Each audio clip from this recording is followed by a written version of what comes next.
They told me to choose between burying my father and keeping my job. My name is Vincent Larson, 46 years old, Chief Information Security Officer at Data Core Systems in Arlington, Virginia. 19 years I spent building their entire cybersecurity infrastructure from the ground up. 19 years managing $3.8 million in classified Department of Defense contracts. 19 years as the sole architect of proprietary encryption systems that protected everything they had. When my father died, and HR Director Sandra Mitchell told me the company needed me more than my family did, I didn't argue. I didn't raise my voice.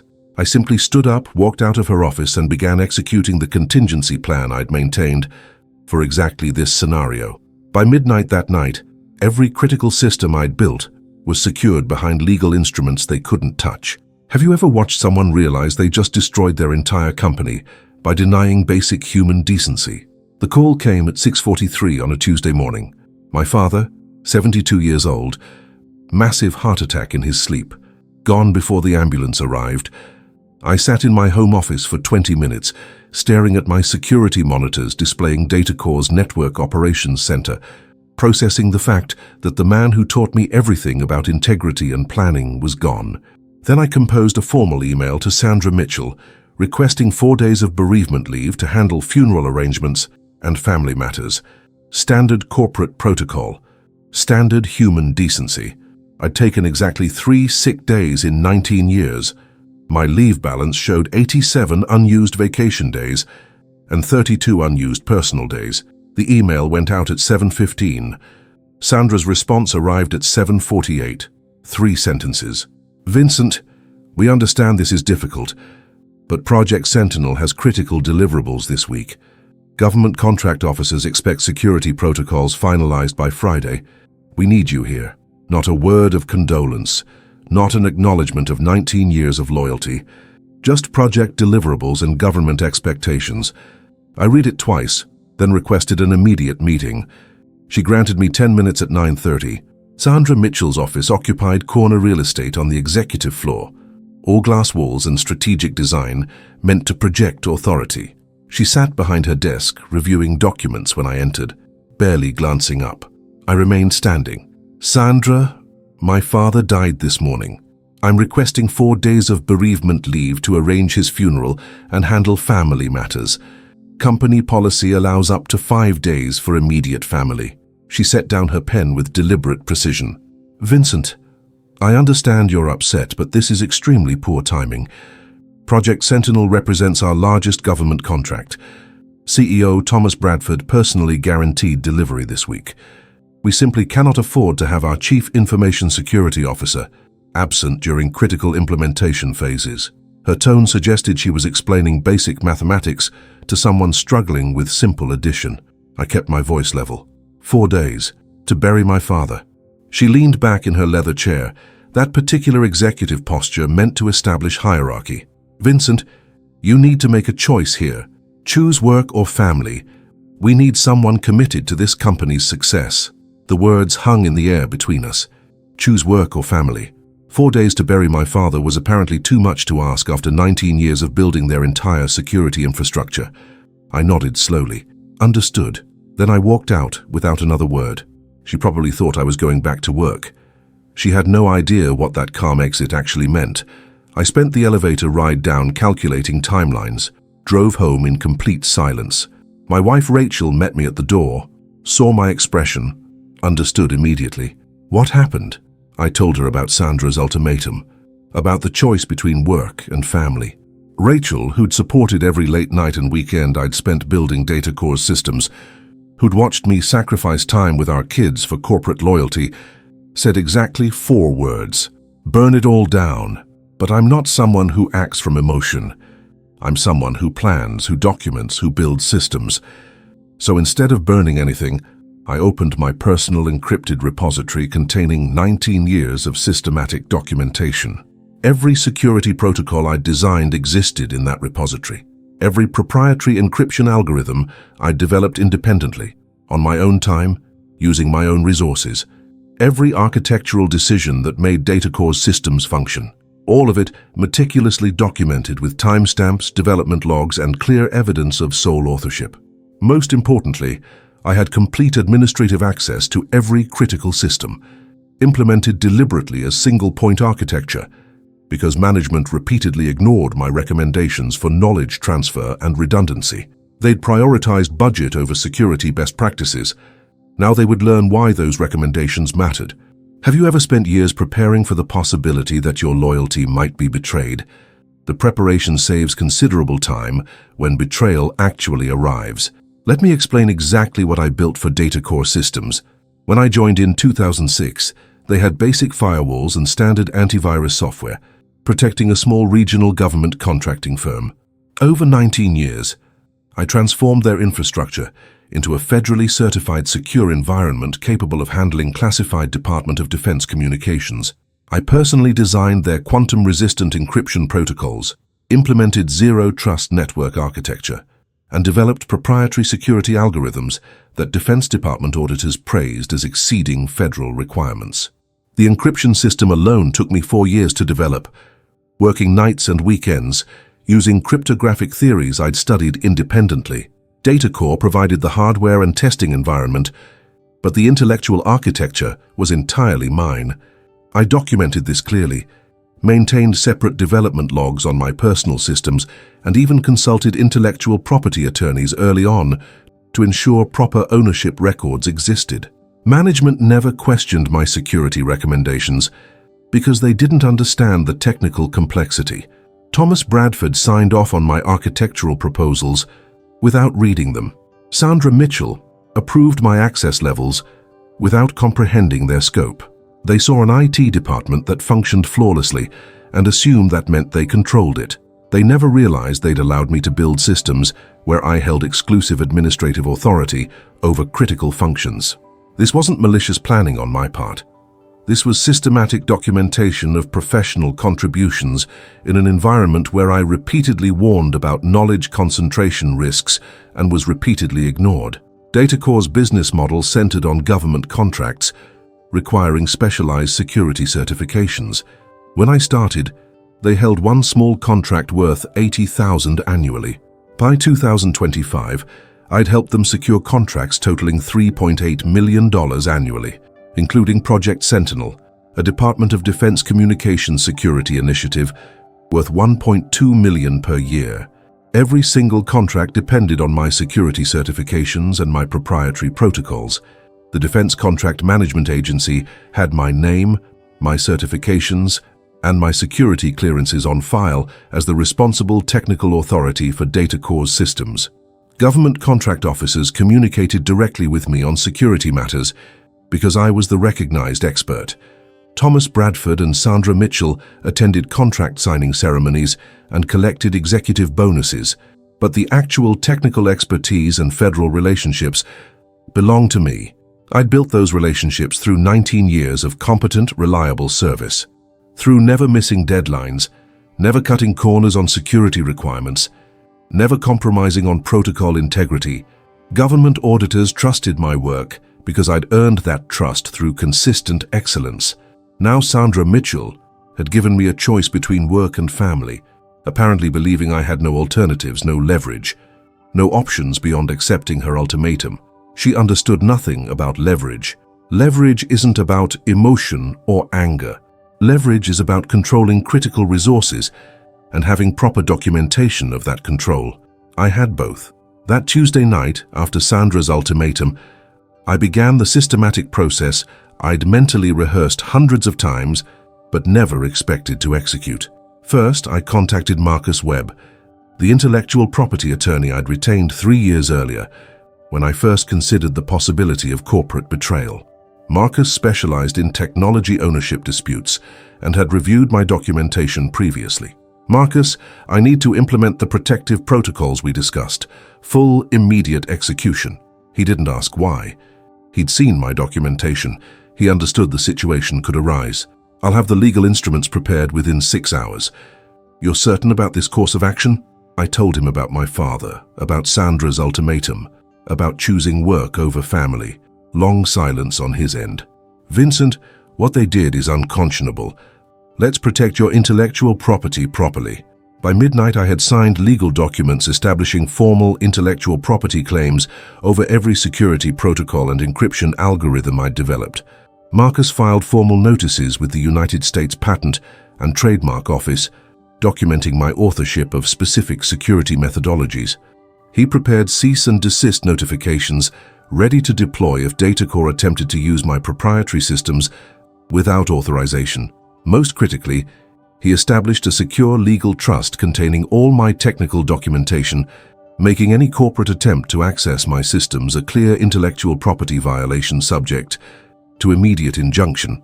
This wasn't theft. This was protecting my professional contributions through proper legal channels. Did you ever document your professional work well enough that you could prove sole authorship when necessary? That documentation becomes invaluable when employers demonstrate they don't value your loyalty. Wednesday morning, I attended my father's funeral. My family surrounded me. My wife, our 2 children, my father's colleagues and friends, people who understood that some things matter more than project deliverables and government contract deadlines. Sandra Mitchell called 6 times. Thomas Bradford called twice. I answered none of them. My phone logged every attempt, every voicemail, every text message, growing progressively more demanding. By Wednesday afternoon, the messages shifted from demanding to desperate. Vincent, we need you to call immediately. Critical security issues emerging. But critical security issues were no longer my concern. I'd resigned the moment Sandra told me to choose between work and family. She just hadn't realized it yet. Thursday, while I handled estate matters and supported my mother through grief, Datacore's systems began experiencing cascading failures, not because I sabotaged anything, because I wasn't there to maintain complex systems that required specific expertise. Their backup administrator, a competent technician named Jennifer Harris, who I'd trained extensively, discovered that she lacked administrative access to critical encryption protocols. The access controls I'd implemented required biometric authentication linked specifically to my credentials, standard security practice, repeatedly documented in my architectural reports that management never read. Jennifer called me Thursday afternoon, her voice stressed but professional. Vincent, I'm so sorry about your father. Sandra's making demands I can't fulfill. I don't have access to the Sentinel project encryption modules. Can you help? I kept my voice gentle. Jennifer was a good professional caught in bad management. Jennifer, I no longer work for Datacore. Sandra Mitchell made that clear when she told me to choose between work and family. Any access issues need to be resolved through proper legal channels. She understood. I'm sorry they did that to you, it's completely wrong. Then she hung up to deliver bad news to Sandra Mitchell. Thursday evening brought the first real panic. Thomas Bradford called from his personal cell phone. I answered this one. Vincent, what the hell is happening? Defense contract officers are demanding explanations for security protocol failures. Sandra says you're refusing to help. This is completely unprofessional. I let him finish. Then I responded in the same measured tone I'd used for 19 years of status reports. Sandra Mitchell informed me Tuesday that I needed to choose between work and family. I chose family. I resigned effective immediately, as is my right under Virginia employment law. Datacore's security systems are experiencing failures because your company ignored my repeated recommendations about knowledge transfer and redundancy planning. I documented those recommendations extensively. Your legal team can review them. Silence. Then, carefully, Vincent, you didn't submit formal resignation paperwork. I'd anticipated this. Thomas, when an HR director tells an employee to choose between attending their father's funeral and keeping their job, that constitutes constructive discharge under federal employment law. Your attorney can explain the term. My intellectual property attorney will be contacting Datacore tomorrow with formal notifications regarding proprietary systems I developed. Any attempt to access those systems without proper licensing agreements will result in immediate legal action. I disconnected before he could respond. Marcus had prepared me for this conversation.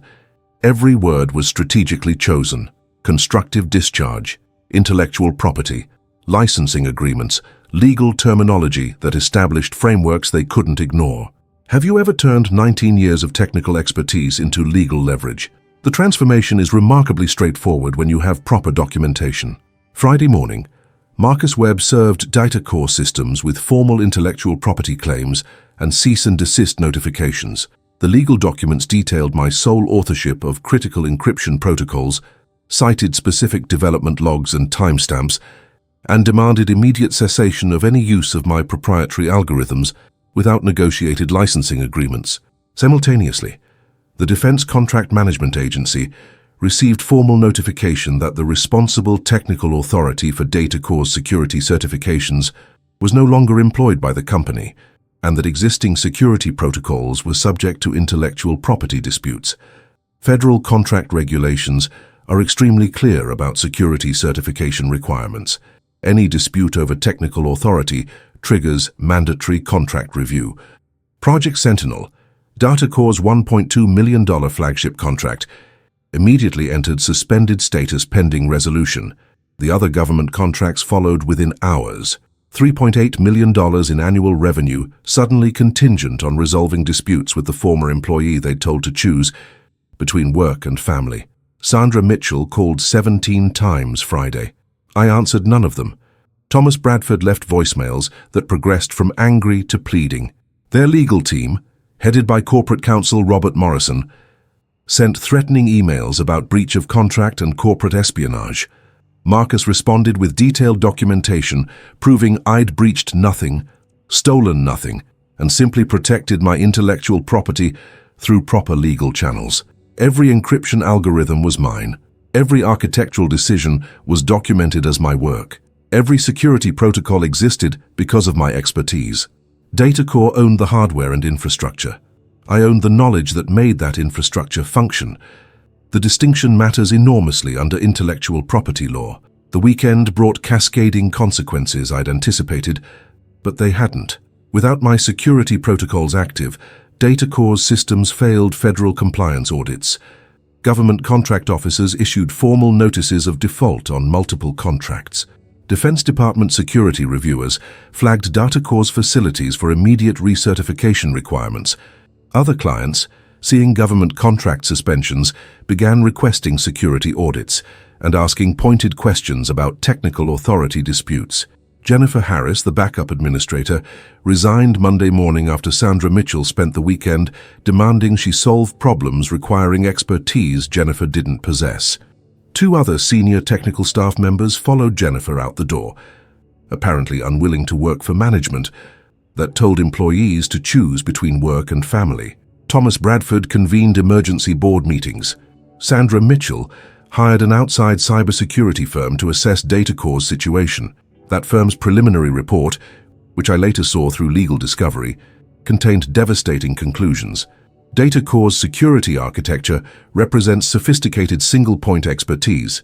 Former CISO Vincent Larson appears to be sole architect of critical systems.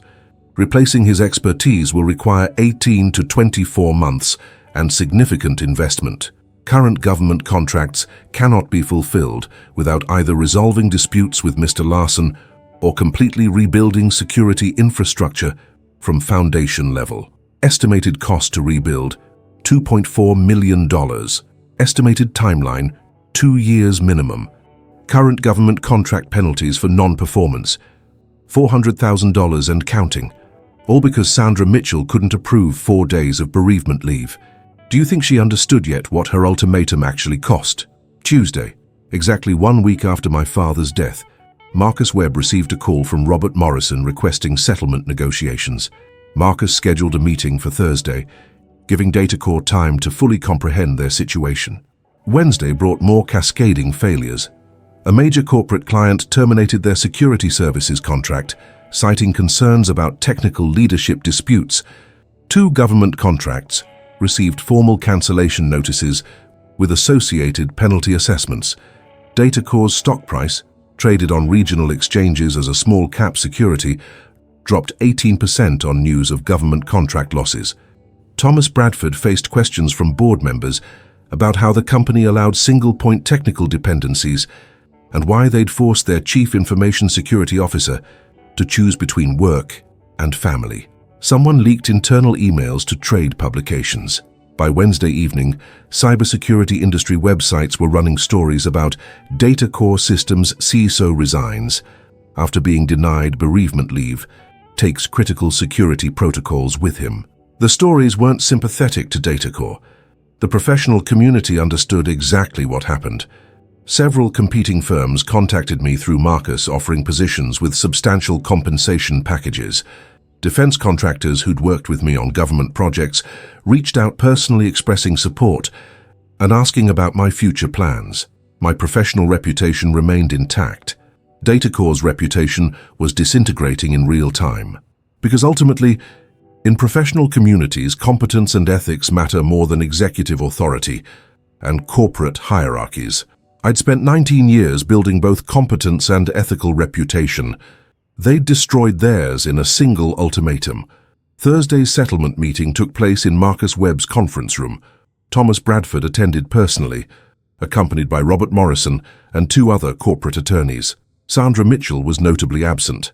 Marcus presented my terms with clinical precision. $1.2 million settlement for licensing rights to my proprietary encryption protocols and security architecture. Full ownership retention of all algorithms and methodologies I'd developed.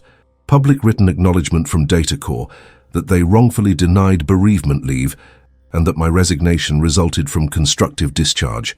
Immediate release from any non-compete agreements or confidentiality provisions beyond standard industry practices. Complete indemnification from any corporate liability related to security failures occurring after my departure. Bradford's attorneys pushed back, calling the terms excessive. Marcus responded by presenting detailed documentation of Datacore's mounting losses, government contract penalties, stock price decline, and the alternative cost of rebuilding security infrastructure from scratch. $2.4 million over 2 years, versus $1.2 million immediately with continued use of functional systems. The mathematics were straightforward. Bradford tried a different approach. Vincent, we made a mistake. Sandra Mitchell acted hastily. We can resolve this differently. Come back. We'll provide better compensation, better terms. I'd prepared for this moment. Thomas, you didn't make a mistake. You made a choice. When Sandra told me to choose between work and family, she was expressing company values clearly. When you supported her decision, you reinforced those values. I don't work for companies with those values anymore. Your choice now is whether to accept reasonable licensing terms or spend the next 2 years and millions of dollars attempting to replace expertise you chose to discard. I'm completely comfortable either way. The room went silent. Have you watched people realize they have no leverage in negotiations they thought they controlled? The settlement agreement was finalized within 6 hours. $1.2 million paid over 90 days. Full intellectual property ownership retained for my security protocols. Written acknowledgement of wrongful denial of bereavement leave published in Datacore's internal communications and external statements. Complete release from restrictive agreements. I signed the documents Friday afternoon. Marcus handled the financial arrangements through proper escrow accounts. The money meant less than the principal. The principle was that companies who tell employees to choose between work and family deserve to experience full consequences when that employee chooses family. Saturday morning brought additional news. Sandra Mitchell had been terminated effective immediately. Board meeting minutes obtained through legal discovery indicated directors were appalled by HR director's lack of judgment in denying bereavement leave to critical technical employee, resulting in millions of dollars in corporate losses. Thomas Bradford remained CEO but faced significant board scrutiny. The company announced organizational restructuring to prioritize employee wellness and prevent future HR policy failures. Several corporate clients, reading those announcements and understanding what really happened, elected not to renew contracts. Datacore Systems, which I'd helped build into a respected government contractor over 19 years, was disintegrating because management valued project deadlines over basic human decency. The cascading failures would continue for months. I felt no satisfaction, no vindication, no emotional victory, just professional closure on 19 years of loyalty that management chose to discard when I needed it most. I spent the following weeks establishing Larson Security Consultants, a specialized cybersecurity firm focusing on government contract compliance and classified communications security. My existing Defense Department relationships and security clearances transferred to the new firm immediately. Within 30 days, I'd secured 2 contracts with former Datacore clients who specifically requested my expertise rather than continuing with Datacorp's disrupted services. The Defense Contract Management Agency approved my firm for projects requiring the highest security certifications based on my established track record of competent ethical service. Several technical professionals who'd left Datacorp contacted me about positions. Jennifer Harris became my first hire, accepting a senior architect role with 20% higher compensation than Datacorp had paid her. Within 90 days, Larson Security Consultants had 4 government contracts totaling $1.6 million annually, all obtained through competitive bidding based on technical competence and reputation. My client base grew through referrals from satisfied customers who valued expertise and ethical business practices. The work was challenging, rewarding, and conducted in an environment where I controlled company values and policy decisions, where no employee would ever face an ultimatum between work and family, where bereavement leave was granted without question because some things matter more than project deadlines. Professional success built on competence and ethics rather than corporate hierarchies and artificial authority structures. Did you ever consider that being forced to choose between work and family might actually be an opportunity to build something better on your own terms? 8 months after my father's funeral, I received a LinkedIn message from a former Datacorp board member named Patricia Hughes. She'd resigned from the board in protest after learning full details of Sandra Mitchell's ultimatum and management's response. Her message was brief. "Vincent, I want you to know that several of us fought hard against what happened to you. We failed to overcome executive resistance, but we tried. Your father would be proud of how you handled an impossible situation with integrity and professionalism. The industry certainly recognizes your expertise and ethics, wishing you continued success with your new firm." I appreciated her message, though I didn't respond. The past was settled. Datacorp systems continued declining, losing additional contracts and market position. Thomas Bradford resigned under board pressure 9 months after my departure. The company eventually merged with a larger competitor, with former Datacorp assets sold at significant losses. Multiple industry publications ran case studies analyzing how a single HR policy failure destroyed a profitable government contractor. Business schools began using Datacorp as an example of how corporate culture and employee treatment directly impact operational stability and long-term success. My name appeared in those case studies as the technical expert who properly protected his intellectual property when management demonstrated values incompatible with continued employment. The professional community understood what happened. They understood that competent expertise combined with proper documentation creates leverage that corporate authority cannot override.